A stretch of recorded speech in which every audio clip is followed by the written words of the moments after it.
tudo bem com vocês? Sejam muito bem-vindos a mais uma live aqui do Mães Conectadas. Vamos entrando, vamos participando. Hoje nós temos uma convidada muito especial. Vai ser mais uma live muito bacana para todos nós. Então, bora lá. Eu espero que vocês gostem demais. Nós estamos preparando todas essas lives com muito amor e carinho para todas as mamães. A nossa comunidade de mães está ficando cada vez mais forte, cada vez mais unida, e nós vamos chegar lá numa unidade, assim, numa criação de uma comunidade gigantesca. Bora lá, bora lá. Vamos fazer o convite para nossa super especialista em amamentação. Vou mandar o convite para ela entrar junto com a gente aqui na nossa super live, para ela responder algumas perguntas, algumas dúvidas diárias das mamães que sofrem com o processo de amamentação, principalmente as mães de primeira viagem. A gente sabe que é muito complicado, né? Tanto o início, durante, quando nascem os dentinhos. E aí a gente vai fazer algumas perguntas para ela estar aqui com a gente, auxiliando essas mamães que precisam de um apoio, que precisam dessa rede de apoio. Então, vamos lá, que eu vou convidar a nossa especialista em amamentação. Calma aí, galera, eu vou mandar o convite aqui para ela, a Bel, do TEL Amamentação, para ela participar aqui com a gente. Espero que todos vocês participem, perguntem, aproveitem essa nossa super especialista na área, que vai ajudar muito, muito as mamães que precisam desse apoio, que precisam dessa ajuda, né? Que precisam desse suporte. Então, para todas as mamães que entrarem aqui com a gente, para as mamães que não puderem estar aqui com a gente, esse vídeo vai ficar lá no YouTube, nós iremos subir para o YouTube, para que vocês possam ver depois com mais calma, para que vocês possam até mesmo fazer algumas perguntas, né? E depois a gente possa retornar com a Bel aqui para a gente responder essas perguntas. Então agora eu vou convidar a Bel para entrar aqui com a gente, para a gente bater um super papo.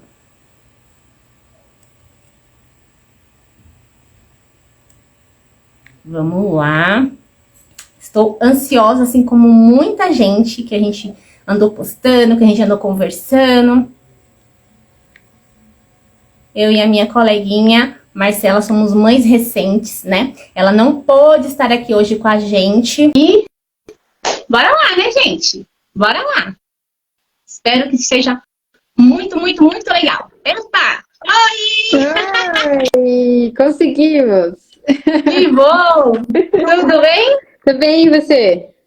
Tudo bem, graças a Deus. Que bom que você está aqui com a gente. E aí, muito obrigada pelo convite. Vai ser muito legal. A gente que agradece você ter aceitado participar desse nosso projeto. É um projeto novo, né? Não canso de falar, ele é novinho, ele está engatinhando ainda. A gente tem muita coisa para fazer, muitas mães para alcançar. E todos esses profissionais, assim como você, participar com a gente é uma alegria muito grande, um prazer muito grande, porque a gente sabe que vai alcançar elas, né? Não agora, talvez por agora, mas aos pouquinhos que elas, né, forem entrando, vão conhecendo o seu trabalho e vai alcançar cada dia mais essas mulheres que precisam dessa rede de apoio. É verdade, e é muito importante, né?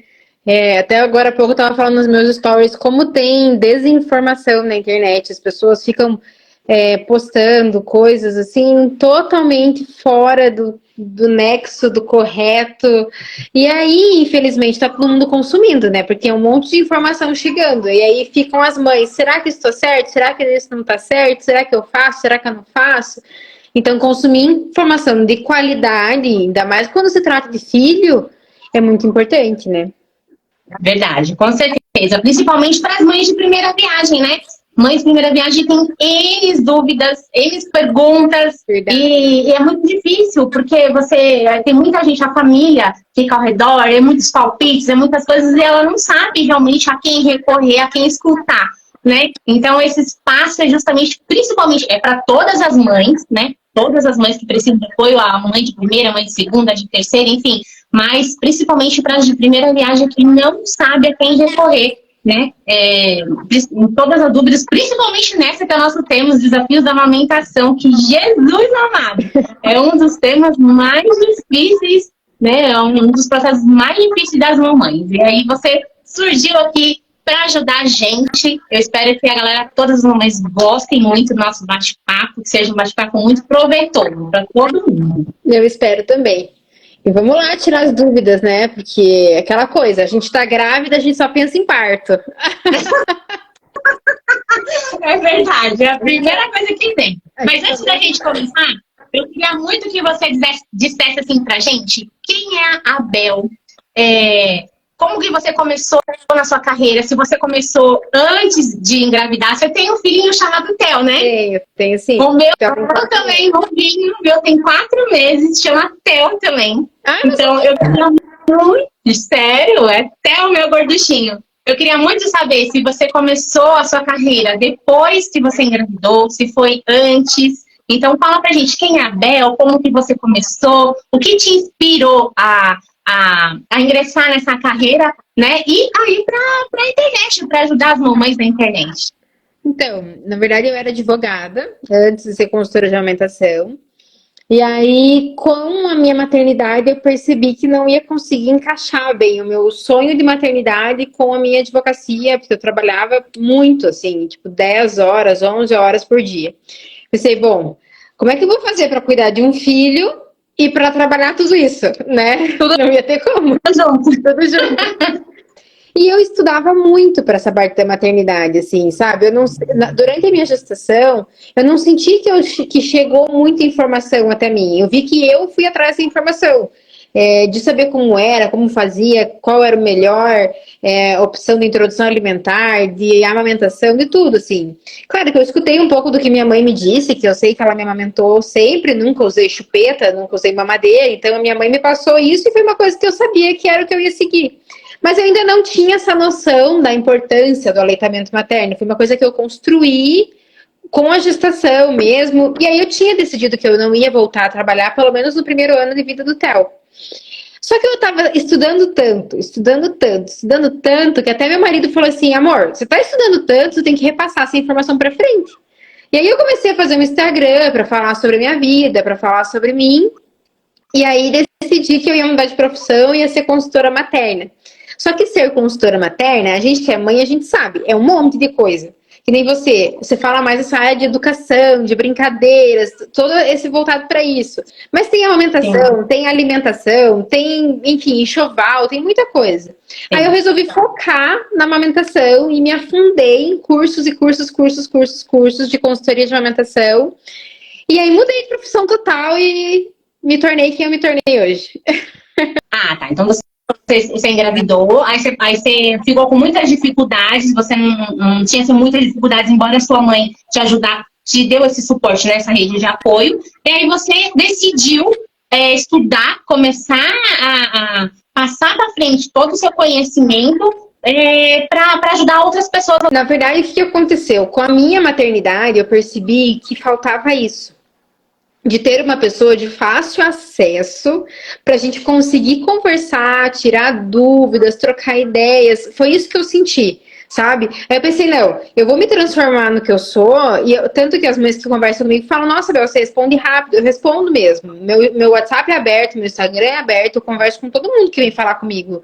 Não tem essa coisa de, tipo, não vou responder, não vai dar. Justamente porque eu sei que quando a gente é mãe, às vezes a gente tá com a dúvida ali na hora. Né? E a gente quer saber o que fazer. E assim, então eu fico até angustiada. Às vezes, quando eu demoro para responder, eu falo, ai meu Deus, aquela mulher vai ficar lá sofrendo.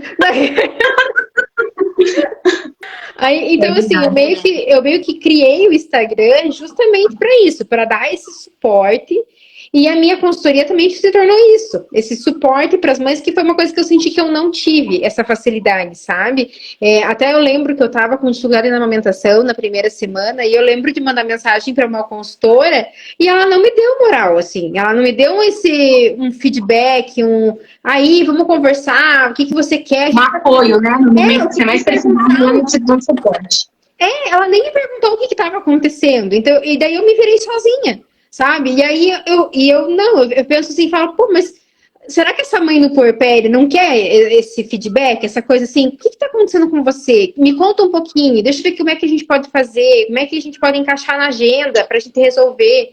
E eu percebo que as mães precisam desse apoio, porque às vezes a gente está ali no puerpério, tá ali sofrendo, com o peito machucado, com o peito cheio, o nenê chorando, marido falando as coisas. Daí você vai e pergunta para alguém, a pessoa não te dá muito retorno. Aí vem alguém e fala, você dá conta, porque mulher nasceu para dar conta de amamentação, tem que fazer, tem que dar. Aí a mulher meio que leva como dá. Assim, é isso que eu meio que senti em mim, sabe? E aí eu pensei, não, eu tenho que fazer diferente. Porque não é pra gente levar como dá. A gente tem que dar um jeito de dar apoio para essa mulher. Para não ficar sofrendo, para não ficar... Chega aí, né? Um mês de amamentação, a gente já tá, tipo, exausta. Não quero mais. Já não... Verdade. Né? E a gente acaba desistindo. Tem muita mulher que desiste. Por quê? Por causa desse apoio que não tá vindo, né? É verdade. Essa rede de apoio que muitas mães não têm, né? Às vezes ela tá rodeada de pessoas, mas ela não tem o que ela precisa, né? Sim, exatamente. Exatamente. Então foi por isso que a gente pensou nesse projeto, para que todas as mães que nos acompanhem, elas não se sintam sozinhas, que elas se sintam acolhidas, né? Que elas tenham um espaço para que possamos falar abertamente sobre todos os sentimentos, tudo o que precisamos compartilhar, né? As nossas experiências, que parece que não, mas compartilhando uma mãe com a outra, sempre ajuda, apoia, né? Principalmente a parte psicológica. Inclusive, o podcast passado que nós tivemos foi sobre puerpério. Nós tivemos uma convidada também que ela falou todas as fases difíceis que ela passou no puerpério, né? Como foi difícil esse processo. E aí eu falei, nossa, super calhou, porque aí eu tinha encontrado o seu perfil. Eu falei, poxa, que legal, você fala sobre muita coisa, tem conhecimento assim muito grande, que com certeza não vai caber se nessa live, nesse podcast. A gente pode fazer outros, com certeza que vai surgir muitas dúvidas. Eu falei, nossa, que bacana. É muito bom quando você trabalha com coisa que você gosta, né? Porque a gente vê no seu perfil que você gosta disso e que ajuda outras pessoas, né? Acho que o principal é ajudar o próximo. Isso faz toda a diferença pra gente, né? Tanto como ser humano como profissional. E foi isso que eu te falei. Justamente, não é porque sou eu, mas é porque a gente tem que tentar dar esse suporte para a mãe, e mesmo que seja à distância, né? Que seja, porque assim, foi que nem eu sou sozinha aqui em Curitiba. Minha mãe não mora aqui, minha sogra não mora aqui. Então, assim, eu tive que fazer as coisas acontecerem um dia de cada vez. E assim, eu queria tentar fazer com que as mães não passassem tanto por isso, de não poder desabafar, não poder falar, ai, não gostei daquela frase que aquela pessoa falou, ou ai, tá difícil. Porque, assim, quando a gente começa a trabalhar com mães, a gente começa a perceber como cada história é uma diferente da outra. Cada vivência, cada mulher tem uma construção. E tem mulher que fala que leva tudo numa boa, essa parte da amamentação, mas tem mulher que fala, olha, pra mim tá sendo difícil, tá sendo desafiador. E aí a gente começa a entender que a gente tem que respeitar esses dois lados das histórias, né? Entender que cada mulher, que às vezes é desafiador e que às vezes não é tanto, né? Então, assim, às vezes a mãe chega e fala pra mim, tá sendo difícil. Aí até se eu conto pra alguém, as pessoas falam, ai, você falou o quê? Falou, ai, para, né? É só isso. Eu falei, não, claro que eu não vou falar isso pra ela. Se pra ela tá sendo difícil, é porque ela tá sentindo isso. Claro. E tá tudo bem. Claro, com certeza. Ela, então, na verdade, acredita que ela vai encontrar em você um apoio para ajudá-la, né? Exato. E não sou eu que vou falar para ela, ai, não é difícil, é fácil, supera. Calma, ela vai aprender isso sozinha. E são vários desafios. Maternidade é uma coisa diferente da outra, né? A todo momento tem uma novidade, tem uma evolução. Então, assim, na maternidade, a gente vai se transformando, vai se descobrindo, vai achando coisas novas e vai se melhorando, né? Com certeza. Então, cada uma no seu tempo e na sua história.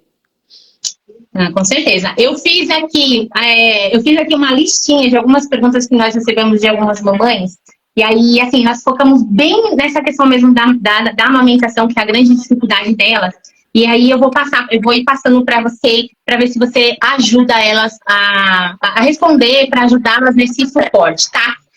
Uma das perguntas foi muito legal das mamães. Elas falam assim: a maternidade muitas vezes é retratada como um período de alegria e de realização, fato. Mas também é muito desafiador, é extremamente desafiador. É você se tornar mãe, nasce uma nova pessoa, uma nova mulher, né? E aí a mamãe pergunta assim: além de você ser consultora, você ser mulher, né? Você tem toda a sua vida pessoal, profissional. Como que você consegue conciliar a sua vida pessoal, a sua vida profissional, a vida materna e ajudar outras mamães nas redes sociais? Esse casamento, né, entre essas três coisas, te dá cada vez mais força, te enche mais de ânimo, de coragem? Ou esse processo que você faz de ajudar as mamães que te dá mais gás? O que isso une a Bel às redes sociais? Olha, uma coisa que me dá muita alegria, assim, que eu percebo que é uma coisa que me enche de vontade de seguir, é justamente quando eu respondo a elas, ou quando eu dou alguma solução, alguma ajuda para elas, e elas falam: nossa, Bel, deu certo, eu estava quase desistindo, achei que não ia dar.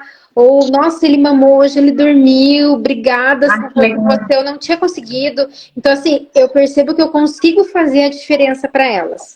E aí, quando elas me dão esse feedback, mesmo que seja um feedback tipo: nossa, não acredito que você me respondeu, obrigada. Seja uma coisa simples, assim, simples que eu digo, para você ter uma ideia, teve gente que já me perguntou assim: meu bebê tem 4 meses, eu posso dar água? Uma pergunta super simples. E eu respondi, a pessoa: nossa, não acredito que você me respondeu, obrigada, não vou dar água, que legal. Tipo, eu já fiquei: uau, como assim? Pra mim é normal, você tem que responder as pessoas. Eu achava que era normal isso. Só que esse feedback delas, eu percebo que tá fazendo diferença. Entende? Então eu percebo assim: não, eu tenho que continuar. Porque tá ajudando a vida de alguém isso. Tá fazendo alguma diferença, tá modificando alguém.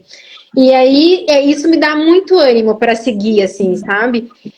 Mas, assim, essa parte de conciliar a parte profissional com a parte pessoal, eu confesso que teve um tempo atrás aí que eu tava meio turbinada. Porque tava tudo meio misturado. E é tudo conectado no celular, infelizmente.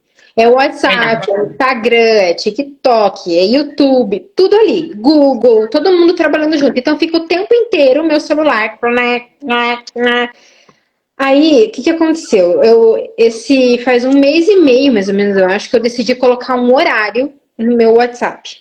E eu falei nos meus stories, falei nos meus status do WhatsApp, falei em todos os lugares. Falei: gente, tá muito difícil eu conseguir conciliar tudo. Porque eu tenho marido, eu tenho filho, tem a minha vida pessoal como mulher e ainda tem a consultoria de amamentação. Então eu vou ter que colocar um horário. Então o Theo tá esse horário, o Theo tá em casa, esse horário o Theo tá na escola, então eu consigo responder tal horário e tal horário.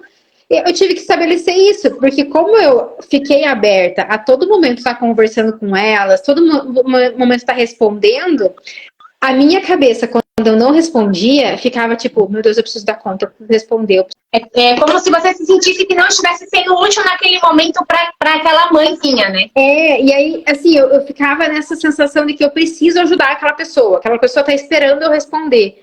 Aí eu peguei e falei: não, eu vou pôr horário e vai ser assim, tá? Aí eu coloquei horário para que a vida profissional e a vida pessoal conseguissem andar juntas. Porque pela situação de tudo ser no celular, a gente fica meio presa a isso. Verdade. Infelizmente. Verdade. É o tempo todo ali, né? O tempo todo respondendo, ou uma reunião, ou qualquer coisa, você tá o tempo todo ali. Só que a sua vida pessoal acaba, de uma certa forma, sendo um pouco afetada, porque você tá tão focada no seu trabalho, né? Que aí você fala: poxa, eu preciso dar aquele tempinho para minha família. Mas, assim, o seu dia a dia com a sua família, com seu esposo, com seu filho, quando você vai vendo a evolução dele, o crescimento dele, e isso, de uma certa forma, você leva as suas experiências com mais garra, assim, com mais vontade para o seu trabalho, para as suas redes sociais, você tem uma empatia maior, você conseguiu criar essa empatia maior e essa compreensão ao atender uma mãe, nas necessidades, as dúvidas que ela tem, sabe? As dores, você criou isso ao longo da maternidade? Não, mas na verdade, eu acho que a mulher só entende mesmo isso tudo, esse outro lado do mundo, quando a gente se torna mãe. Antes de ser mãe, a gente é mulher, ponto. Quando a gente se torna mãe, a gente começa a ver o mundo de outro jeito. A gente começa a entender que talvez se aquela amiga atrasou no jantar, tá tudo bem se ela atrasou. Não foi porque ela foi desrespeitosa, talvez a filha dela fez cocô na hora que ela tava saindo. Né, que é assim. Então, assim, a gente começa a ter uma certa empatia e um olhar diferenciado pelas outras mães. E eu fiz aqui, um tempo atrás, eu fiz uma entrevista com a minha avó, com a minha mãe, com a minha sogra e com a minha cunhada. Legal! Eu falei da evolução da maternidade a cada 10 anos, sabe? E aí, nos 60, 70, 80, 90 e 2000. Tipo, bem dividido. E aí eu percebi isso também nelas, o quanto elas queriam fazer por nós, pelos filhos, né? O quanto elas se desdobravam para dar o seu melhor e talvez as pessoas não enxergassem isso, né? E aí eu fiquei pensando, tipo, às vezes a mãe realmente tá ali dando o seu máximo e às vezes um momento que a mãe faça uma cara feia ou que se canse ou que se estresse já é julgada pelo todo, mas assim, mas é que tem muito por trás daquilo, tudo que essa mulher tá carregando, tudo que essa mulher tá vivendo. Então assim, às vezes tem mães que eu atendo e falam, ai Bel, como é que você aguenta? Por exemplo, aquela pessoa falou não sei o que, eu falo, mas é que eu não sei o que aquela pessoa tá vivendo dentro da casa dela. Eu não sei o que essa pessoa tá vivendo com a mãe, com o marido, com os filhos, para eu falar, ai, para, você tá fazendo mimimi, ou ai, para, que exagero. Não, na verdade, justamente, a minha maternidade e o meu trabalho com as mães me fez ver isso, que a gente precisa, às vezes, ter um pouco de empatia, de respeito com as outras mulheres, porque a gente não sabe qual é a história de cada uma, né? Exatamente. Então, a gente tem a gente não sabe o que elas passam dentro de casa com a família, né? O que realmente acontece entre quatro paredes, né? Então, muitas mães sorriem fora, né? A gente fala por fora, mas por dentro estão muito acabadas, estão assim, destruídas. E esse suporte faz toda a diferença na vida de uma mãe, salva a vida, né? Não, e tem mães que eu atendo, Rê, que eu chego assim, ela me olha, eu falo tudo bem, ela me olha e ela começa a chorar. Daí eu fico, meu Deus, peraí. Daí... Então, o que tá acontecendo?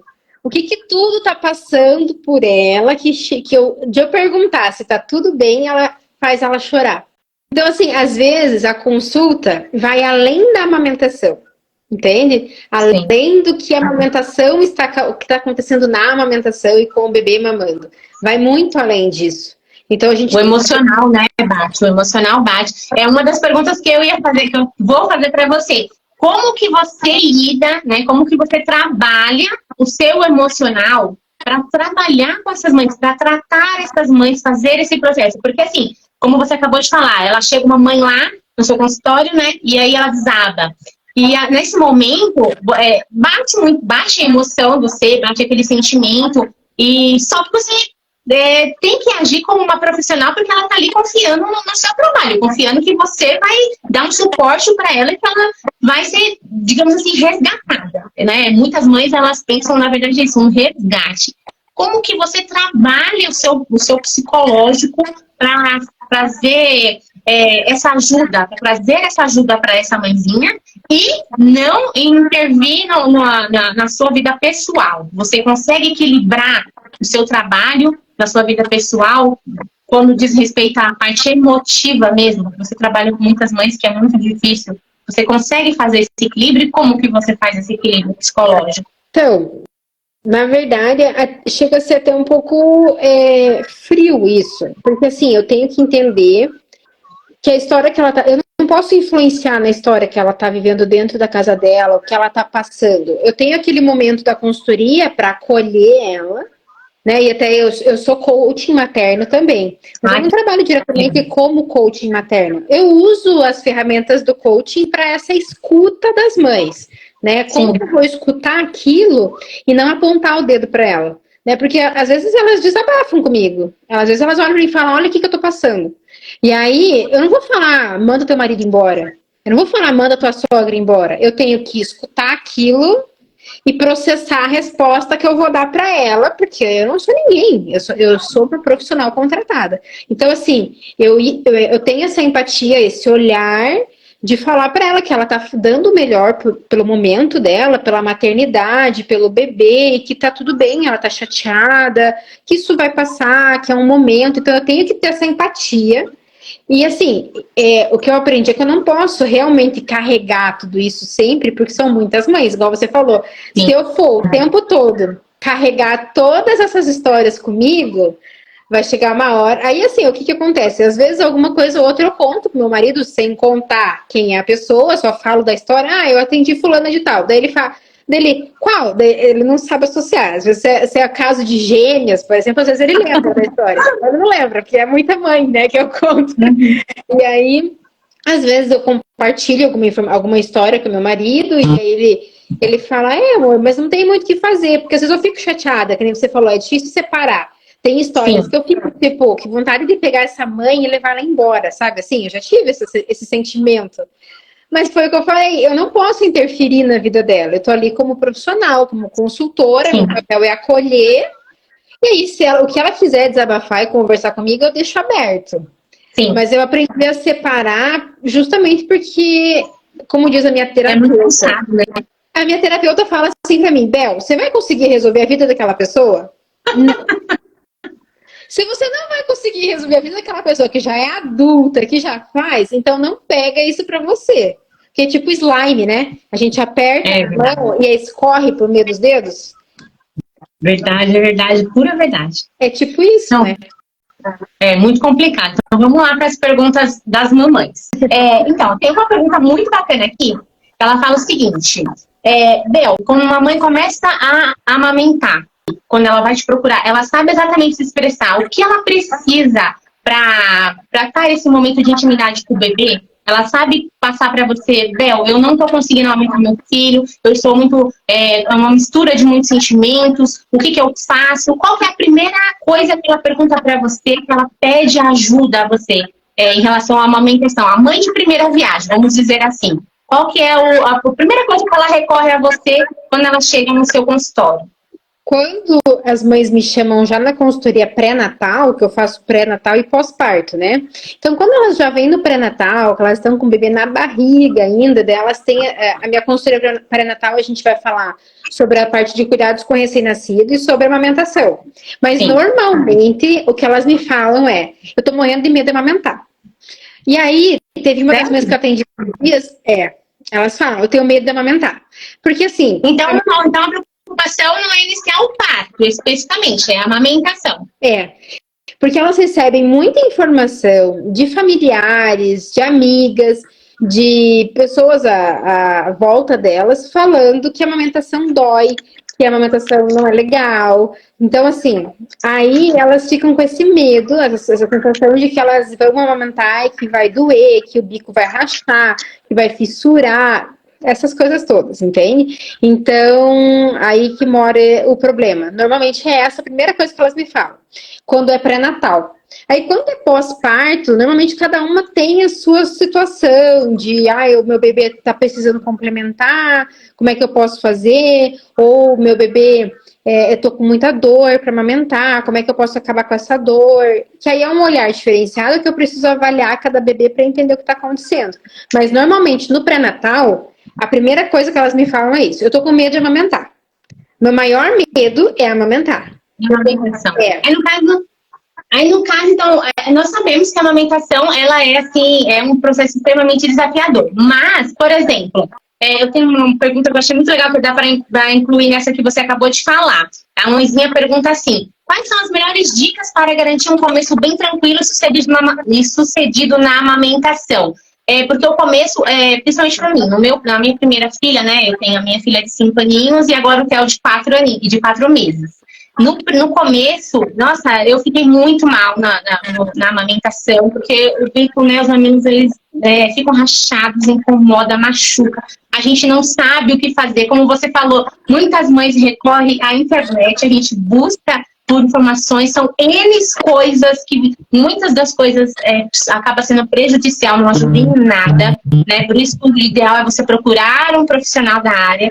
E aí no começo eu fiquei desesperada porque eu não conseguia e ela também não pegava os dois peitos, ela deu preferência para um e nossa, foi terrível. Então, qual que é a sua primeira dica para uma amamentação, assim, o início de uma amamentação bem sucedida, tranquila, né, entre mãe e filho? Olha, a primeira dica é que se informe. Então, quem já está aqui já está na primeira dica, se informando. E assim, a segunda, a dica, acho que para a gente começar, é a gente ter essa noção de que ali na maternidade é um momento que a gente vai ter um bebê mais sonolento, que a gente tem uma fase de colostro, a gente não está ainda com uma grande produção de leite. Então, é um tempo, essas primeiras 48 horas, normalmente, que elas estão na maternidade, não é um tempo de tanta cobrança de que esse bebê precisa mamar tanto. Que eu percebo que as mães ficam assim, já no pós-parto, né? Só tem que dar mamar, e acabam, às vezes, machucando o peito já na maternidade, né? Exato. Então, assim, eu acho que elas têm que ter uma tranquilidade de saber que esse bebê tem uma reserva energética nos primeiros dias, que ela tem que oferecer o colostro, sim, que é muito importante, mas quando ela chegar em casa, que daí vai ser o horário que ela vai ter a descida do leite, mais ou menos umas 48 horas depois do parto, a amamentação vai ser outra. Porque daí já vai estar com um grande volume de leite, já vai estar com o peito mais cheio, a gente vai querer que esse bebê abra mais a boca para mamar. Então, assim, acalmar o coração, que nesse primeiro momento, na maternidade ainda, realmente a gente tem um bebezinho sonolento, a mãe tá cansada, pós-parto, às vezes passou por uma cesárea, tá com dor. Então, tudo isso acaba influenciando, né? Então, assim, meu maior conselho é que elas se informem, para elas entenderem bem, assim, essa situação da pega correta, um bom posicionamento para mamar, né? Que a gente tem que dar um suporte legal para esse bebezinho, porque ele é muito molinho, não tem força na cervical. Então, essa parte é importante. Mas é tranquilizar o coração de que quando chegar em casa vai ser tudo diferente, porque na maternidade é outra coisa, né? Em casa, com certeza.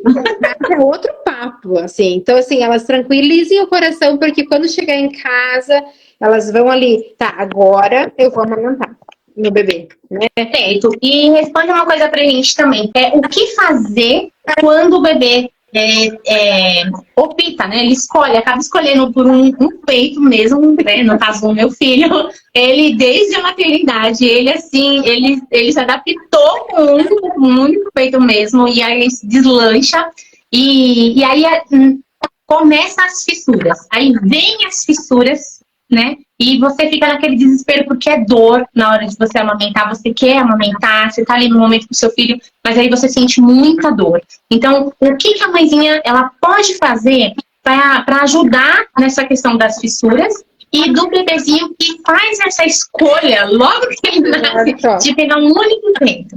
Então, na verdade, gente, é o seguinte, quando as fissuras acontecem é porque esse bebê tá mamando de forma errada. Assim, até quando tá fissurado, se o bebê abocanha do jeito certo, mesmo fissurado, a mãe não vai sentir dor, mesmo que esteja machucado. E é uma coisa que as mães às vezes acham, né? Ai, vai doer, vai doer, vai doer. Aí a gente põe o bebê do jeito certo, tá doendo? Não. Eu entendo muito isso. Mas assim, justamente por isso, porque às vezes as mães não sabem como faz uma pega correta. Não sabem que esse bebê tem que abocanhar bastante a areola, não só a pontinha, que tem que dar esse suporte para a cabeça do bebê, né? Às vezes as mães ficam apoiando o bebê só no antebraço. Então a gente quer dar mais suporte para a cabeça do bebê e para a coluna, para que esse bebê não fique escorregando no peito e caindo da mama, que daí vai acabar causando dor, né? Então assim, se informem bem como é uma pega correta para o teu peito não chegar a um ponto de uma fissura enorme que você vai sentir uma grande dor, e aí para resolver o mais rápido isso é fazendo laser, que daí eu resolve mais rápido, né? Ou tem que deixar o peito respirar o máximo possível, quanto mais seco fica, mais cicatriza, né? Então assim, tem que pensar nessa parte, e quando o bebê escolhe um dos lados, tem preferência, a gente também tem que ver o quê? será que esse bebê escolheu um dos lados? Ou será que esse bebê tem algum problema de postura?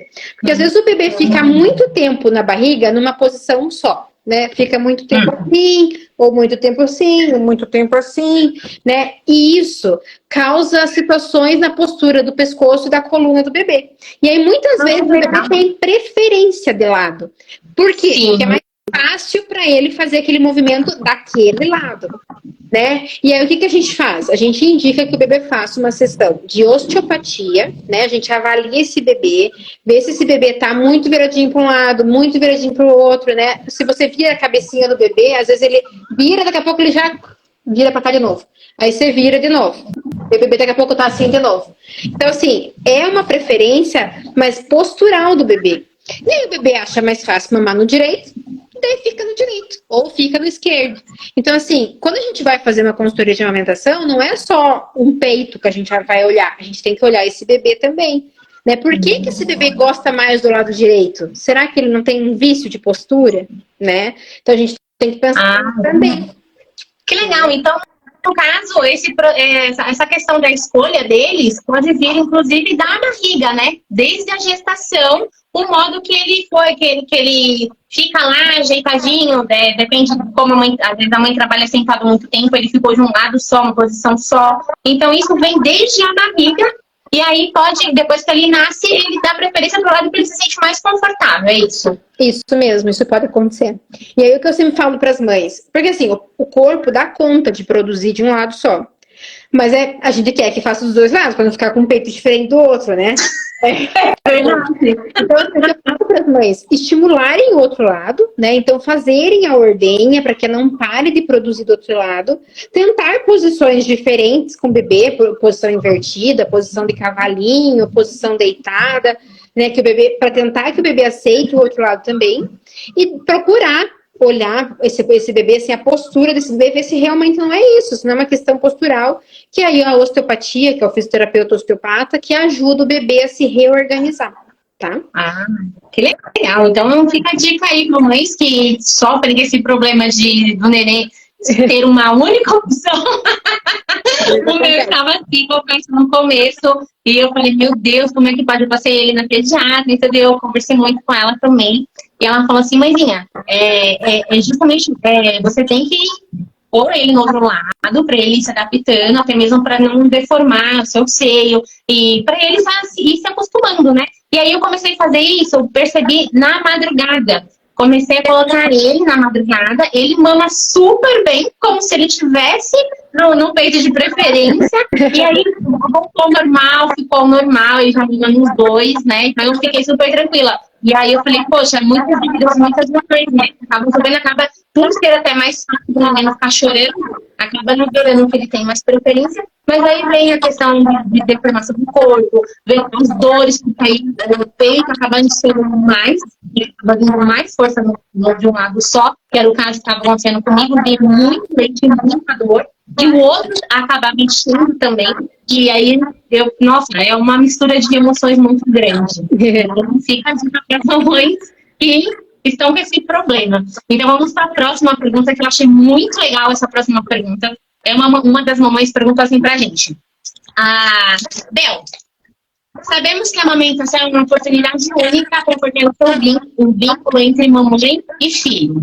Quais são as principais formas de promover esse vínculo durante a amamentação?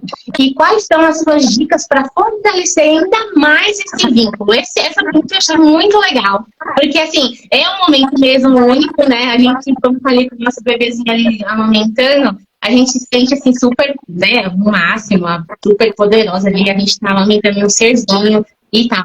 Mas, durante essa amamentação, tem alguma coisa que você sugere, que você dá uma dica, que a gente consiga aumentar mais esse vínculo com o nosso filho? É possível isso? É possível. Mas eu acho que eu vou ser um pouco polêmica nessa resposta. Porque, assim, é uma coisa que eu escuto falar muito, as mães que acabam não conseguindo amamentar, elas às vezes se sentem tristes com essas frases de que a amamentação apenas que traz o vínculo. E aí foi uma coisa que eu falei uma vez no meu Instagram, que o que traz o vínculo mesmo não é apenas a amamentação. Porque a mãe que dá mamadeira também vai ter vínculo com o seu bebê. Sim. O que traz o vínculo mesmo para a mãe e para o bebê é justamente esse olhar, esse cuidado acolhedor.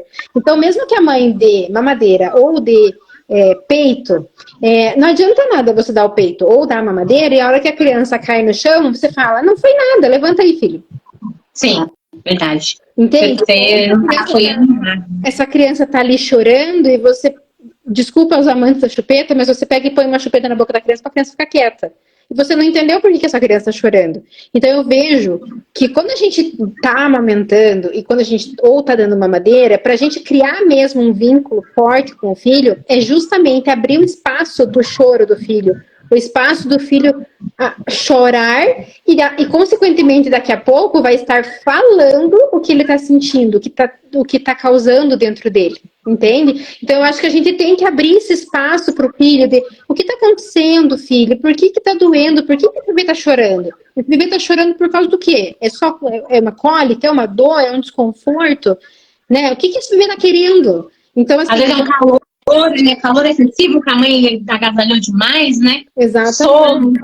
Assim, então eu acho que a gente tem que, como mãe, e como pai também, não só como mãe, porque pai também cria vínculo, é realmente abrir espaço para esse bebê chorar e para esse bebê falar o que ele está sentindo, o que está acontecendo.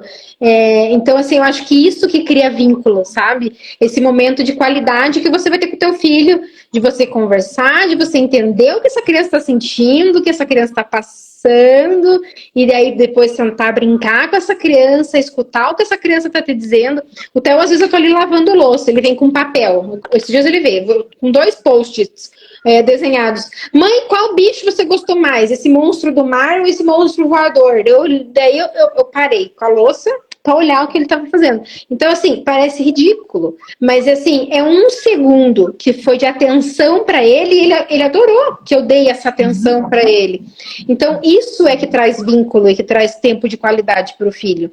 Né? Claro que a amamentação traz, porque você tá ali entregue, né? Você tá entregue com o teu peito, com o teu íntimo, com o teu bebê no colo. Então, claro que traz um vínculo, mas acaba trazendo um vínculo porque a gente tá ali no momento. Não tá perdendo tempo olhando pro céu, né? Mas eu acho que esse vínculo pode ser trazido com quem dá mamadeira também. Você falou uma coisa muito importante sobre a chupeta. Muitas mães têm dúvidas, principalmente na maternidade, né? Quando eu ganhei o meu mesmo, tinha uma moça no mesmo leito, assim, no mesmo quarto, né? Ela dizia assim, olha, eu não vou dar chupeta pro meu bebê. Inclusive o dela também até, eu falei, nossa, foi um ano. Aí ela falava assim, eu não vou dar chupeta pro meu bebê. E aí eu falei, não, eu dei pra minha, mas a primeira não ficou muito, né? Eu tinha aquela coisa, chupeta é lindo, bebezinha de chupeta, e não sei o que lá. Mas ela não se entusiasmou com a chupeta, então eu já falei, poxa, me frustrei, tudo bem, não quer. Isso não impactou em nada, né? Ela não impactou em nada assim, na questão de amamentação. Ela mamou tranquilo, mas ela largou também a amamentação cedo, por ela mesma. Uhum. Já o Theo, eu falei assim, eu vou dar também pra ele, porque eu acho muito lindo, não sei o que. Aí eu dei, mas a chupeta, ela impacta muito na amamentação, ou é tranquilo para você como profissional? É de boa, pode dar? Ou você acha que, ao seu ver, não, mãe, uma chupeta não pode? Não, a chupeta impacta bastante na amamentação, infelizmente. Né? Porque que acontece? A chupeta, ela trabalha outra musculatura no bebê, diferente do peito. No peito, o bebê trabalha masseter, que é essa região aqui do rosto, trabalha bastante a língua fica bem para frente, trabalha um pouquinho do bucinador, que é a bochecha nossa, e trabalha muito do queixo. E quando a gente dá para o bebê uma chupeta ou uma mamadeira, o bebê só trabalha aqui o bucinador. Só isso. Né? Então, e a língua do bebê fica retraída, não fica uma língua esticada, fica uma língua para trás. Então, assim, o que acontece? Verdade, Sabrina, deveria ser proibido, concordo com você. Porque o que acontece? Aí o bebê faz esforços diferentes. Então, você dá um peito pro bebê, o bebê faz mamando. Aí você dá uma chupeta, o bebê gospe a chupeta. Aí você põe a chupeta de novo. Aí o bebê gospe a chupeta. Aí você põe de novo. Então você fica condicionando o bebê aquilo. Aí quando o bebê vai pro peito, o bebê... Opa, o que eu faço aqui agora? Porque daí o bebê é tão imaturo que daí ele fica sem entender o que está acontecendo ali no momento. E aí a amamentação é prejudicada por causa da chupeta e por causa da mamadeira. E aí às vezes acontece que as pessoas falam que meu bebê desmamou, infelizmente, você falou, ela quis desmamar. Mas às vezes a mamadeira e a chupeta acabaram influenciando um pouquinho, entende? Então assim, só que eu sempre falo para as mães que eu atendo, cada história é cada história. O que a gente conversou lá no papo inicial. Se a gente tem uma mãe que vai voltar a trabalhar ou que precisa deixar o bebê com outra pessoa, não tem outro recurso. O bebê precisa sugar, então vai ter que ser a mamadeira. Não tem o que fazer, né? Não posso dar copo pro bebê o resto da vida. Ele tem que fazer esse movimento de sugar, porque isso aqui também tem que desenvolver. E ele só vai desenvolver sugando. Fazendo sucção. Com o peito, ele desenvolve mais. Ele desenvolve queixo. Então, tudo isso aqui se prepara para a introdução alimentar. A língua, o queixo e o rosto. Né? Então, ele se desenvolve mais com o peito do que com a mamadeira. Mas, se não tiver o peito, vai ter que ser a mamadeira. Né? Então, a mamadeira é a opção depois do peito. Mas, infelizmente, os bicos artificiais trabalham na amamentação. Não tem o que fazer. E responde uma coisa pra gente. Muitas mamães, elas têm dificuldade na produção do leite. Algumas por alguns problemas de saúde, enfim, às vezes até por alimentação, come coisas, né, muitas besteiras. E outras mães acham que tem essa deficiência no leite, né? Que a gente acaba sendo exagerado. Fala, poxa, será que está sendo suficiente? Será que eu tô com mais suficiente? Qual que é essa diferença entre as mães que têm realmente essa real dificuldade, né? E essas mães que acham que tem essa deficiência na produção do leite? Você recebe muitas mães com esses casos? E como que você ajuda elas a trabalhar esse processo? Tem situações que as mães realmente... Primeira coisa, não existe leite fraco. Então, antes que alguém ache que meu leite não sustenta, isso não existe. Tá? O que acontece? A gente tem situações de mães que têm baixa produção de leite, né? Situações de problemas hormonais, situações de mães que passaram por cirurgias mamárias, né? De repente para redução de mama, ou dependendo da forma que aquela prótese de silicone foi colocada, pode romper ductos. Então a gente tem situações que pode haver a baixa de produção de leite. Isso existe, né? E aí como é que a gente faz? A gente faz uma avaliação da saúde dessa mãe para entender como que a gente pode ajudar. Se tem algum galactogogo, algum fitoterápico que vai ser bom para aquela mãe, para ajudar no desenvolvimento das glândulas, no aumento da produção de leite, né, com ordenhas para estimular que quanto mais a gente ordenha, mais o bebê mama, mais produção de leite acontece. Então a gente faz essa avaliação na saúde da mãe para entender se essa mãe está tendo baixa produção de leite ou se é outra coisa, ou se o problema está no bebê que não está fazendo uma boa extração de leite. Então, quando o bebê vai mamar, a pega correta é importante. Por quê? Porque o bebê faz esse esforço na areola da mãe. E quando ele faz um guti-guti mesmo, um gup, gup, gup no peito, a gente vê que esse bebê está engolindo leite de verdade. E aí, quando o bebê faz aquela mamada, sabe aquela mamada que tipo, o bebê relaxa, assim, tipo, morrendo, tá? Sabe? Quando o bebê tá com uma dona, assim, bem gostosa, esvazia bem o peito... Bebedou no leite. Embebedou no leite, o bebê conseguiu fazer uma extração boa de leite nessa mama. Mas muitas vezes o bebê pode ter um problema na linguinha, ou um problema de disfunção oral, ou esse bebê não está bem posicionado, e o bebê faz um... ali no peito, e a mãe acha que está mamando. Nossa, meu filho mamou super bem. Mas o bebê não teve uma boa extração de leite. Então, na verdade, a gente tem que entender se esse bebê tá pegando direito, tá fazendo uma boa mamada, extraindo bem o leite, ou se essa mãe é que tá com uma baixa produção de leite, né? Que são as duas coisas que podem impactar no ganho de peso do bebê e na amamentação. Então, é bom avaliar as duas coisas. Vamos lá, eu vou a outra pergunta, que é, por exemplo, assim, quando começam a nascer os dentinhos do neném? Nossa, socorro! Começam a nascer os dentinhos, aí é que entra um dos maiores desafios, né? Claro que tem outros, mas esse aí gente, é terrível, eu falo por experiência. O Theo agora está nessa fase, está nascendo os dentinhos, socorro! E aí muitas mães com dor, enfim, com medo, acabam desistindo, como você falou também no início da amamentação, por isso, né? Porque não sabe da pega corrida do neném, e sente dor, sente desconforto, é ruim para os dois. Qual que é a sua dica para as mamães que estão nesse processo, nesse período do crescimento, dos dentinhos do neném? O que elas podem fazer para manter essa intimidade com o neném da amamentação, mas manter o maior conforto, tanto para ela, né, que vai entrar nesse desconforto, não tem jeito, ele está aprendendo, está nascendo, mas auxiliar essa amamentação entre ela e o neném, sem se machucar tanto, sem fissuras, uma coisa que possa aliviar. O que você indica às mamães a trabalharem em relação ao crescimento do dentinho dos nenéns? Olha, a primeira dica sobre a hora do amamentar um bebê com os dentes é tomar cuidado com as distrações em volta do bebê nesse momento. Porque às vezes você está com a televisão ligada, ou mexendo no celular, ou tem muitas pessoas em volta conversando, essas distrações podem fazer o bebê dar aquela mordidinha no peito que a gente quase vai na lua e não volta mais, né? Eu vou e não Verdade, pura verdade. Eu vou nesse povo que se vire com essa criança, que eu não vou mais falar. Parece que ele arrancou o seu peito ali naquela mordida, meu dentinho de leão. Eu lembro que eu apertava aqui do Theo, assim, aí fazia assim na bochecha dele. Solta. Não dá pra bater, não dá pra puxar. Você tem que, né? Eu dava uma apertadinha, assim, ó. E minha mãe me ensinou e funcionava, dava super certo. Olha, vou fazer isso aqui.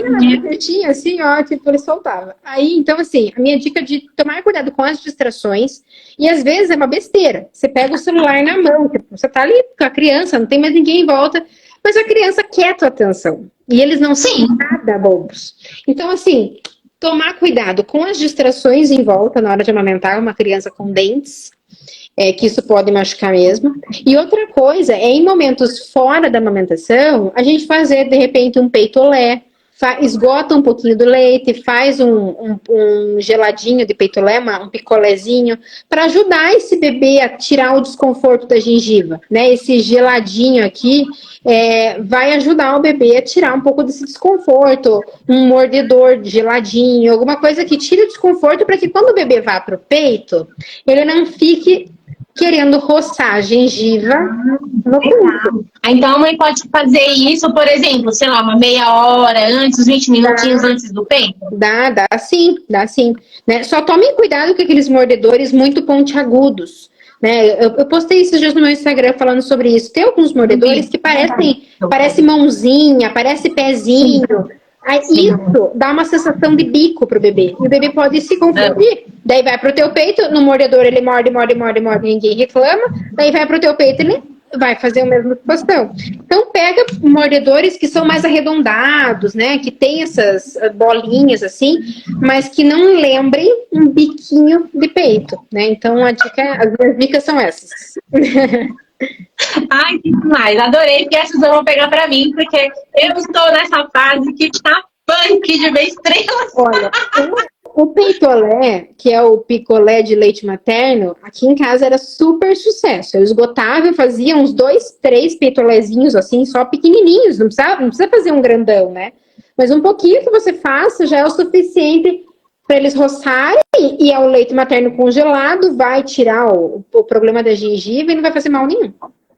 Ai, que demais. E fala pra gente quais são as principais higienes bucais que deve ter o neném, né? Que a mãe deve fazer pro neném quando começa a nascer o dentinho, quando já nasce o dentinho. Quais as principais higienes bucais necessárias que a mamãe precisa fazer para manter a higiene do neném, até mesmo, né, após as mamadas, porque a gente pensa que não, vou mamar, né, o peito não precisa, mas precisa sim, precisa higienizar, né, a boquinha, porque ele fica com aqueles restinhos de leite na boquinha. E aí, então, fala pra gente qual que é a real necessidade, né, por que deve fazer essa higiene e como que ela pode fazer isso de uma forma mais tranquila, sendo o bebezinho. Tá. Quando começa a nascer os dentes do bebê, o ideal é que ela faça higiene com um pouquinho de pasta Agora, fiquei na dúvida se já pode começar com flúor ou não, mas eu acho que pode. Mas a quantidade é mínima, é uma quantidade muito pouquinha. Então, ela pode fazer higiene. Sério? Pode usar no bebê flúor? Então, é isso que eu não tô lembrando agora. A partir de quando... Não tem problema. Depois você posta pra gente nos seus stories. Aí quem estiver acompanhando, quem estiver assistindo, vai lá na Anabel e dá uma olhada que ela faz um post pra gente sobre isso. Sim, Bel. Ó, a Sabrina falou que pode. Mas assim, gente, a quantidade de pasta num bebê é menor que um grão de arroz, porque ele não consegue cuspir ainda, né? Então é mínima, realmente só para fazer higiene desses dentinhos. Então, quando começa a nascer os dentes, você tem que fazer higiene do dentinho, né? Mas assim, antes disso, não precisa, né? Então, antes do bebê ter dente, não é indicado a gente fazer higiene da boca do bebê. Porque o leite materno tem seus anticorpos e seus micro-organismos que também são importantes para a gengiva do bebê. Né? Então não tem por que ficar tirando. Mas quando começa a nascer o dentinho, você pega uma quantidade mínima de pasta só para fazer essa higienezinha do bebê. Pode ser com um dedalzinho, né? Ou pode ser com uma escovinha pequenininha. E é uma coisa que você pode fazer 2 vezes ao dia. Até não necessariamente não precisa fazer várias vezes ao dia. Você faça 2 vezes ao dia já será o suficiente, tá? Mas lembrando que açúcar para bebês, gente, é só depois dos 2 anos, que é o principal causador de cáries em bebê, é o açúcar, né? Então, açúcar a gente oferece para o bebê só depois dos 2 anos de idade, daí tem que ter uma escovação ainda mais rigorosa do que os Eu tenho uma parte que eu vi também que você trabalha muito, que é a parte de introdução alimentar. Logo no meu também vai entrar, e é uma das dúvidas, né, das mamães. E com certeza a gente vai fazer com você uma nova live para falar só sobre isso, porque eu acho maravilhoso falar sobre introdução alimentar, muito importante, porque muitas crianças têm problemas de engasgo, né? Muitas crianças têm intolerâncias, então é um assunto que dá com certeza uma nova live pra gente falar, que eu sei que você entende muito. Mas fala pra gente, eu tenho aqui umas perguntinhas da introdução alimentar. Eu tenho uma que fala assim: no início da introdução alimentar, é um marco muito importante. E eu, como mãe, é uma pergunta de uma das nossas seguidoras. Eu, como mãe, entendo que é muito importante para o desenvolvimento do meu bebê.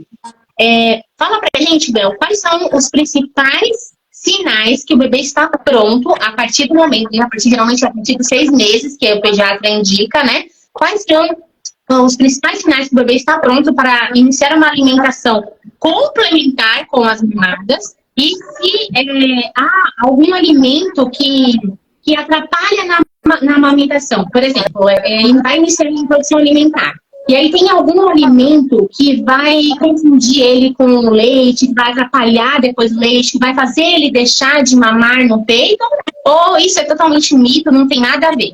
Não tem nada a ver. Assim, a introdução alimentar, para começar, o bebê tem que ter os 6 meses, igual você falou. E o bebê tem que ter todos os sinais de prontidão. Quais são os sinais de prontidão, né? O sinal de prontidão é quando o bebê não tomba para o lado, nem para frente, nem para trás. Então, o bebê consegue ter uma postura de sentar, né? Não fica com a cabeça mole também. O bebê mostra interesse pela comida. O bebê consegue segurar coisas com a mão, assim. E o bebê não faz esse movimento assim. Quando a gente põe comida na boca dele, põe a comida e o bebê joga para fora com a língua, né? Então o bebê não tem nenhum desses sinais. Então o bebê fica retinho, segura a coisa com as mãos, mostra interesse pela comida e quando você põe na boca dele, ele não empurra a comida para fora. Esses são os sinais de prontidão. O bebê tem 6 meses, tem sinais de prontidão, a gente pode começar com a introdução alimentar. E a introdução alimentar a gente pode começar por praticamente todos os alimentos, né? Então a gente pode começar com as frutas, com os legumes. O que a gente tem que tomar cuidado, não que o bebê vá confundir, mas é por situações alergênicas mesmo, são os derivados do leite, né? Então derivados do leite de vaca, a gente tem que esperar para introduzir até os 12 meses. Sério? Em casos de receitinhas, né? Uma receitinha de um bolo, uma receitinha de uma panquequinha, a partir dos 9 meses, a gente já pode até pensar em considerar, tá? Mas assim, a gente tem que segurar porque a proteína do leite de vaca e a lactose, elas são umas alergênicas. Então, a lactose, ela pode causar intolerância ao bebê, né? E o bebê vai ter mais dificuldade para digerir. Então, a gente segura os derivados do leite E o sal também depois dos 12 meses. E o açúcar depois dos 24 meses. Né? Mas antes disso, a gente pode oferecer de tudo. Né? A gente pode oferecer os legumes, o arroz, o feijão, as proteínas. Né? É legal a gente começar a inserir, desde o começo também, receitinhas com farinha de amendoim, com farinha de amêndoa, uma pasta de amendoim, que seja só pasta de amendoim mesmo, porque são alimentos que, quando são oferecidos para o bebê mais próximos da introdução alimentar, ali dos 6, 7 meses, eles tendem a criar já uma resistência no organismo do bebê, que o bebê não tenha alergia lá no futuro. Às vezes segura essa pasta de amendoim, ou esse amendoim, essa amêndoa, essa castanha, deixa para oferecer quando o bebê for muito grande, e aí o bebê pode acabar criando uma resistência alimentar. Então, assim, diferente do leite, o amendoim e as castanhas, elas podem ser oferecidas antes. Ai, que legal.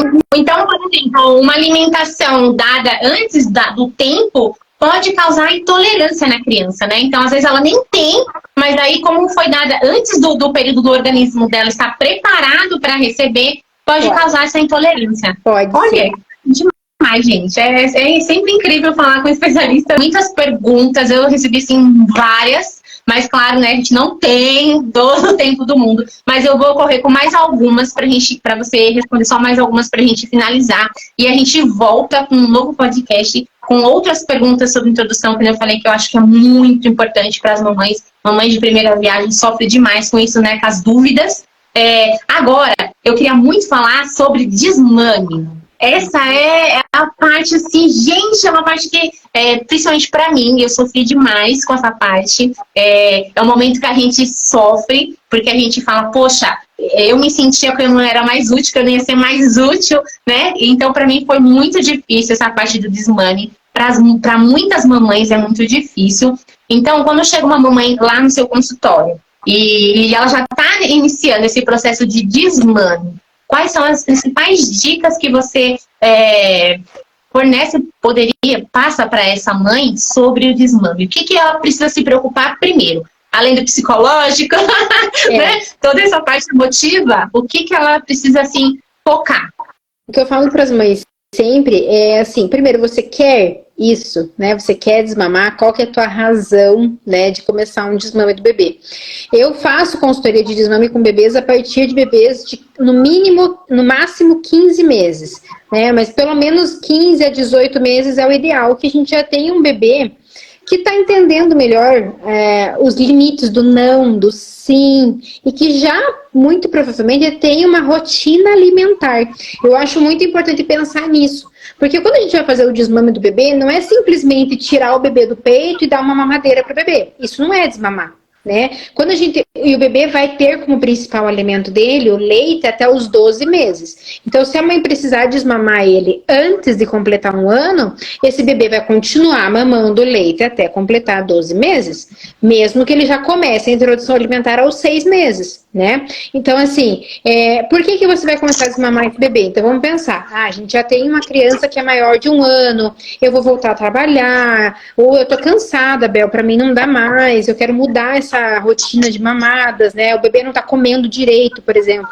Então, é muito importante que a família, né, a primeira dica é que a família tenha uma rotina alimentar, onde todo mundo se alimenta, né? Então, o filho se alimenta, a família se alimenta, todo mundo toma café da manhã, come almoço e janta. Então, é importante... Juntos, né? Muito importante se pelo menos que o cuidador esteja comendo também, porque é o exemplo. Crianças funcionam muito por exemplo, né? Sim. Então, assim, eu não posso e eu não vou fazer isso, de desmamar um bebê que não come. Entendeu? Então, assim, se for para tirar do peito, a gente vai para mamadeira. Agora, se já é um bebê maior, a gente vai tirar do peito e não vai voltar o bebê para mamadeira, senão depois vai ser um novo vínculo que o bebê vai criar com a mamadeira, vai ser um novo desmame que esse bebê vai ter que fazer. Que as pessoas se enganam achando que só desmama de peito. Criança, gente, vocês parem com isso. Criança desmama de peito, desmama de mamadeira e desmama de chupeta. Dos 3. Os 3 é desmame. Olha, eu confesso, eu mamei na mamadeira até quase 7 anos, 6 anos e meio. Eu lembro, nossa, era uma delícia, né? Meu esposo, minha sogra também fala que ele mamou bastante. E a minha filha, ela tem 5 anos. Agora a gente tá reduzindo muito nela, mas ela não ficava antes sem mamadeira, né? Assim, de noite para dormir, né? Então ela fazia a mamadeirinha dela para ela dormir e ela não tinha quem fizesse. Ela, eu quero meu TT. E até hoje, assim, ela fala assim: você fez meu TT, mamãe, para dormir? Então hoje a gente fala, né? Hoje não tem e tal, né? Amanhã a gente faz, porque a gente tá tentando e já ir tirando ela da mamadeirinha noturna, né? Que ela só toma uma na hora de dormir mesmo. Né? É tipo como se fosse um ritual dela. Toma uma mamadeirinha e dorme, né? E a gente tá tentando fazer essa emoção porque ela se alimenta super bem, ela come de tudo. Então, a gente acha que realmente não há essa necessidade agora. Mas é muito difícil e eu falo, poxa, é complicado, né? Porque você sempre fala, será que realmente é prejudicial, você como especialista, é prejudicial deixá-la até realmente ela por si só falar, não quero mais? Não. Ela mamar antes de dormir? Não, prejudicial não é. Como você falou, se é uma criança que está se alimentando bem, que tem uma boa alimentação, tá tudo bem, não faz mal. O problema é quando a criança troca o alimento sólido por uma mamadeira. Isso é um problema, né? Então, assim, o que acontece é justamente isso, que as pessoas, os adultos, confundem as coisas. Então, assim, se a gente vai desmamar um bebê, a gente vai desmamar do peito, da mamadeira e da chupeta. É um desmame completo, né? Então, assim, a gente vai fazer esse desmame, essa criança tem que estar se alimentando bem, então tem que ter uma boa rotina alimentar, que faça as refeições, que faça lanchinho da tarde, tenha uma boa rotina. E aí você vai estabelecer para a criança uma rotina de mamadas, né? Então, assim, não vai ter aquele peito livre o dia inteiro, como era antes, quando era bebezinho. Assim como a mamadeira, assim, né? Então a gente vai criando uma rotininha, limitando isso para a criança e vai tendo esse diálogo com a criança, né? Reforçando que não é mais um bebezinho, que já é uma criança e vai se fazendo presente. Porque quando o bebê mama no peito, principalmente, o bebê tem muito esse acolhimento no peito da mãe. De quando cai, quando se machuca, vai pro peito. Né? Ou quando tá triste, vai pro peito. Então o bebê acaba se acolhendo muito no peito. Até a mamadeira não tem muito isso. A chupeta tem, mas a mamadeira não tem tanto, né? Do bebê também, na chupeta o bebê acaba se acolhendo na chupeta, porque foi aquilo que ele conheceu quando ele tava lá bebezinho, chorava, ganhava chupeta, né? Então assim, a gente vai mostrando para essa criança que a mãe não é só o peito que acolhe, que a mãe sabe acolher no colo, que o pai sabe acolher no colo. Então, quando a gente começa o desmame, a gente já começa a pensar nisso tudo, né? Uma rotina alimentar, uma limitação de mamadas. Mas é quando o bebê quer mamar no peito, o que a gente vai fazer? A gente vai aí distrair esse bebê. A gente vai brincar com esse bebê, a gente vai criar atividades com esse bebê e a gente vai conversar com esse bebê. Ai, mamãe já vai fazer, agora não, vamos brincar aqui? Daqui a pouco a mamãe dá, daqui a pouco vai ter o horário. Lembra que a gente combinou que você só vai mamar na soneca da tarde? Então, assim, esses combinados com as crianças, na minha consultoria, a gente monta atividades bem legais para fazer isso com a criança, sabe? Para a criança entender. Porque a criança qual que é a idade que você recomenda isso? Essa indicação, assim, qual que é a idade certinha para trabalhar esse processo de combinados com elas? Então, foi o que eu te falei de pelo menos o bebê ter uns 18 meses é o ideal. Mas algumas mães já me procuram com bebês de 15 meses. Só que assim, o entendimento de um bebê de 15 meses para 18 parece pouco. São só 3 meses. Mas para uma criança, esses 3 meses são transformadores. Eles já têm uma noção muito maior. Né? Porque realmente a gente quer que o bebê entenda o que é sim, o que é não. Então se o bebê não entende o que é sim e o que é não, como é que eu vou botar um diálogo de vamos fazer depois? Lembra que nós combinamos que era só tal horário? O bebê vai ficar te olhando, o que ela tá falando, né? Eu quero meu mamar. Não tô entendendo nada. Então, assim, e aí a gente faz atividades, o visual é muito importante para os bebês e para as crianças entenderem, né? Os horários que a gente determinou, por exemplo. A mamãe combinou comigo que é de manhã, de tarde, de noite. Então a gente monta, de repente, um cartaz com o bebê, para o bebê ver essas diferenças, né? E aí você vai, entre as vontades de mamar do bebê, você vai brincar com seu filho, você vai se fazer presente para mostrar para o bebê que você acolhe além do peito, né? E assim, tenta evitar lugares da casa que você normalmente amamenta seu filho.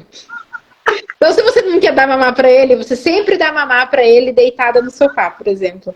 Então, vai brincar lá no quarto, vai brincar na varanda, desce no condomínio, mas não fica deitada no sofá com ele, porque ele vai associar, ele lembra, né? Isso. Então, assim... É verdade. Como você falou, eles não são bobos, né? Nem um pouco. Nada bobo. E fala pra gente, que é uma pergunta muito interessante também, qual que é a diferença entre o desmame natural e o desmame induzido? Existe uma diferença muito grande entre isso, e quais são... isso é prejudicial para o bebê, para as mamães? Quais são os... Não sei se posso dizer tratamento, mas o que você recomenda para esse processo? O que acontece? O desmame natural acontece quando a criança para de conseguir fazer, na verdade, a criança vai perdendo interesse e para de conseguir fazer a movimentação que ela precisa fazer para mamar, para conseguir extrair leite. Se eu e você hoje formos mamar num peito, nós não vamos conseguir extrair leite, porque a gente não consegue fazer essa movimentação de colocar a língua, canolar a língua, né, fazer esse canolamento da língua. Então o bebê canola a língua e faz isso aqui com a língua. Gente, isso é uma loucura. E ainda mexe tudo isso aqui, né? Tipo, nós adultos, o que a gente faz se a gente vai chupar alguma coisa? E quando a gente vai amamentar um bebê, a gente sabe que um bebê não pode fazer isso aqui, que tá errado, né? Quando o bebê puxa a bochecha para dentro, é errado. Então, assim, a criança começa a não conseguir mais fazer essa movimentação. E aí a criança vai naturalmente parando de mamar, né? E tem mães que duram, gente. Vou falar para vocês que tem histórias na internet, inclusive de mães que estão mamando aí seus filhos de 6, 7 anos. Que ainda você faz essa cara, mas isso existe, não tô brincando, tô falando sério. Né? É que nem o Theo mamou até os 4. É bastante tempo, eu acho bastante tempo. Dizem que menino mama mais que menina, isso é fato? Você que já é da área ou também mais um mito?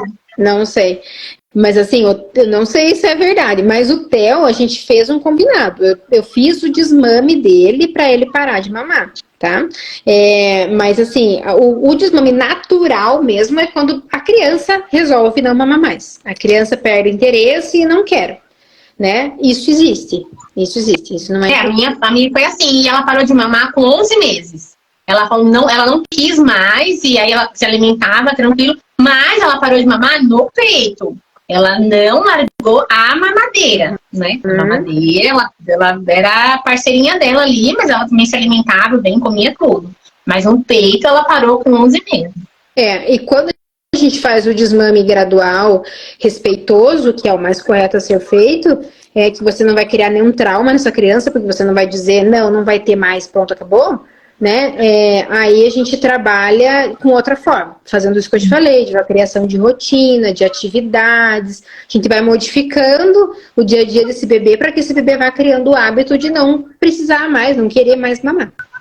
Então vamos lá, vamos pro finalzinho, pra nossa reta final, que é a parte que acho que também é uma das coisas que, assim, afeta muito o emocional da mãe, que é o retorno ao trabalho, né? Que a gente comentou um pouquinho que, às vezes, também você nem quer desmamar seu neném, né? Digamos, desmamar não, mas você não quer deixar de estar presente com ele, de, né, proporcionar para ele as mamadas nos horários certinhos. Mas é necessário, né? Você precisa retornar ao trabalho, você tem criar uma nova rotina. E isso é muito difícil para as mães, é muito difícil, não só para as mães, para os bebês também. Eu tiro por mim, também eu retornei ao trabalho, a minha filha tinha 3 meses, foi muito complicado, foi muito difícil porque eu saí antes, eu tive alguns problemas, eu tive que sair e eu retornei com 3 meses. E aí muitas mães sofrem com isso, porque o peito fica cheio, porque fica vazando, porque fica sente dor, né? A criança fica sem o leite ali o tempo certinho. Quais são as suas dicas para esse processo de retorno ao trabalho?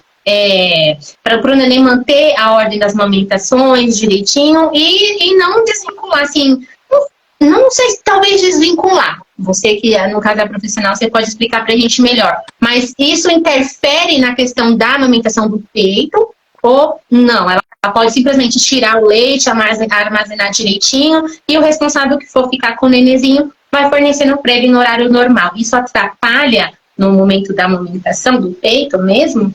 Então, o ideal é que a mãe comece a se preparar para esse retorno ao trabalho pelo menos uns 2 meses antes do retorno, para que ela consiga fazer um bom estoque de leite, né? A gente se programa numa quantidade e até para o bebê aprender a mamar na mamadeira ou aprender a chupar no copinho, porque normalmente o bebê não sabe fazer isso.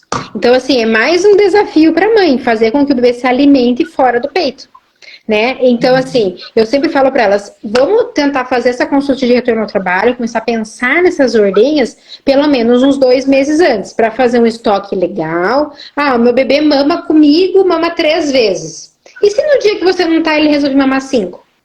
Então, assim, a gente tem que ter um estoque para uma segurança desse bebezinho e de quem vai ficar cuidando do bebezinho, né? E aí ali, com um mês mais ou menos antes do retorno ao trabalho, a gente vai, umas 2, 3 semanas antes de voltar, a gente vai todo dia oferecer um pouquinho um novo método para o bebê aceitar a mamadeira, ou aceitar o copinho, ou a colher dosadora, que são as opções para o bebê se alimentar, né? Então a gente vai fazer um estoque de leite, vai se programar com quem vai ficar com esse bebê. Ah, meu bebê vai ficar na creche, ou meu bebê vai ficar com uma cuidadora em casa. Como que essas pessoas vão alimentar seu bebê? A gente tem que pensar nisso, né? Ah, como que a gente vai armazenar o leite? Quanto tempo de validade tem esse leite? E como que a gente faz isso lá na empresa, né? Ah, dependendo do ambiente de trabalho, a mulher tem muita liberdade de fazer as ordenhas. Que aí eu falo para elas fazerem ordenhas pelo menos a cada 2 horas, ou mais ou menos em horários que o bebê mais ou menos mamava em casa, né? Então, assim, a gente tem que tentar manter essas ordenhas no ambiente de trabalho. Já escutei mulheres que falaram, Bel, eu não vou conseguir fazer a ordenha, então a gente vai ter que dar a mamar para esse bebê antes, aí a gente tenta fazer uma ordenha pelo menos na hora do almoço, para essa mulher não ficar com o peito muito cheio, porque às vezes pode causar isso, daí causa desconforto, né? E aí depois, quando voltar no final do dia, dá mamar pro bebê de novo, né? E aí faz as ordenhas à noite, tenta ver como é que consegue fazer para manter esse estoque de leite por um pouco mais de tempo, né? Mas o ideal é que no retorno ao trabalho mantenha-se fazendo ordenha no trabalho também. Tem uma pessoa que perguntou, acho que se não me engano é Carolina Oliveira, falou se poderia você responder uma pergunta para ela. Só pode mandar, Carolina, que aí a gente está finalizando, mas aí a Bel responde para você, tá? Então, você falou sobre a questão de armazenar o leite, né? No caso, seria o ideal uns 2 meses antes. No meu caso, eu tive que voltar com 3 meses. E aí eu não sabia como fazer essa questão da ordenha direito, como manter o leite reservado direitinho, né? Quais os potinhos ideais, adequados para fazer isso. Então a mãe tem que também saber quais são os potinhos adequados, a temperatura adequada, para não estragar, qual o tempo, né, de leite, qual o tempo necessário que pode ficar na geladeira, no congelador. E quando ela tira, ela esquenta esse leite ou ela só deixa descongelar? Ela pode esquentar em banho-maria. Banho-maria. Então, ela pode descongelar em banho-maria normal e fornecer para o bebê. E os potinhos para reserva tem que ser potinhos de vidro, potinhos de plástico? Pode ser potinho de vidro com tampa de plástico. Pode ser potinho de plástico com tampa de plástico, desde que o potinho tenha sido bem esterilizado, bem limpo, não esteja com rasuras dentro, assim, né? Até tem algumas marcas que fazem o próprio potinho, né? Algumas marcas de máquina de ordenha ou de mamadeira.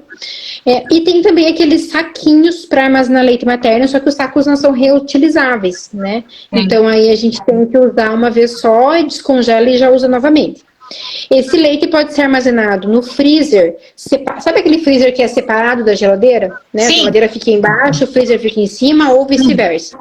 Quando o leite é armazenado nesse freezer, ele tem duração de até 6 meses. Quando esse leite é armazenado na geladeira, esse leite tem duração de 24 horas. A orientação da Academia Internacional de Amamentação é a maior que 24 horas. Mas eu não conto para as mães quanto é de verdade, porque às vezes esse leite pode ficar passando, a geladeira pode desligar, ou tá muito calor na cidade da pessoa. Então eu sempre falo, 24 horas é seguro, dentro da geladeira, tá? Ai, Bel, eu posso misturar o leite congelado com o leite novo que eu ordenhei? Pode. né? Então o leite está lá congelado, você espera esse leite novo ficar geladinho e você vira no mesmo potinho. Pode fazer isso. E aí, para aquecer, você esquenta uma água, desliga o fogo e põe o leite congeladinho dentro da água quentinha para ele descongelar. Que legal. Bacana. Teve uma pergunta que eu não consegui visualizar.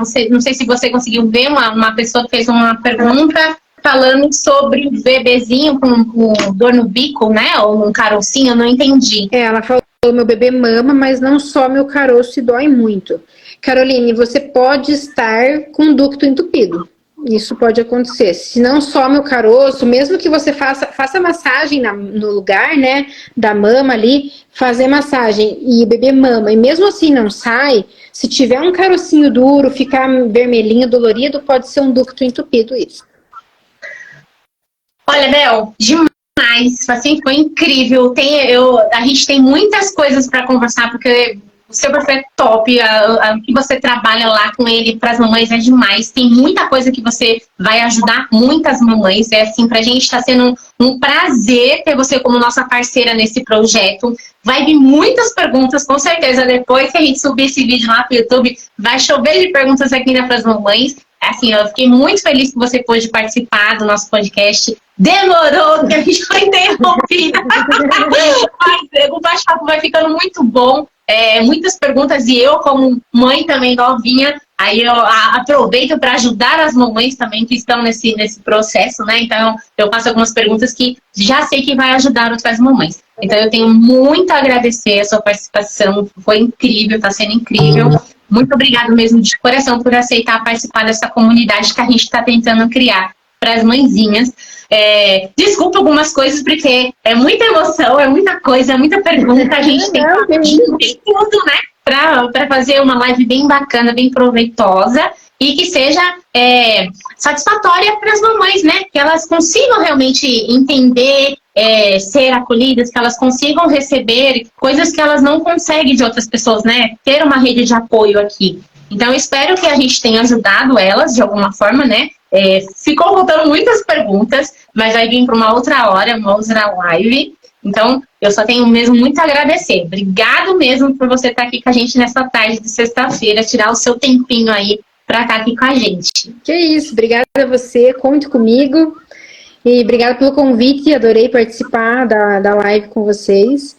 Com você, na verdade, ficou faltando. Como é que é o nome dela, Marcela?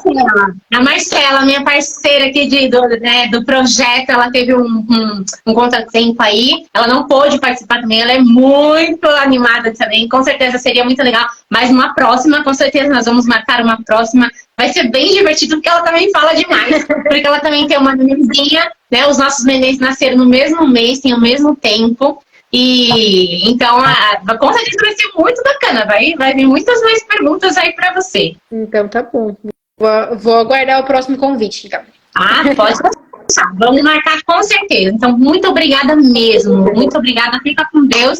E, galerinha, as mamães que assistiram aqui a nossa live, que gostaram da nossa live, curta bastante, comenta, compartilha para outras mamães que precisam, né, de apoio. E entra lá no perfil da Bel. Bel do Theo, Bel do Theo _amamentação. Isso. Bel do Theo _amamentação. Lá tem muitas informações, ela posta muita coisa legal, tem os stories, ela tem o curso, inclusive você tem um curso lá também para ajudar, né, Bel? Tenho o curso em primeiros passos para o recém-nascido. E é um curso bem bacana, bem completo para vocês receberem o bebezinho com bastante informação legal. Nós vamos postar no Mães Conectadas também para vocês, então, algumas coisas do curso da Bel, para vocês, que quem quiser acessar, as mamães que quiserem participar do curso da Bel, para vocês estarem lá, né, com a gente, mas entra no perfil dela, que também tem lá o link direitinho para vocês acessarem. Tá bom? Então, é isso. Obrigada a todos que estiveram presentes com a gente. Obrigado, Bel. Até uma próxima. Tchau.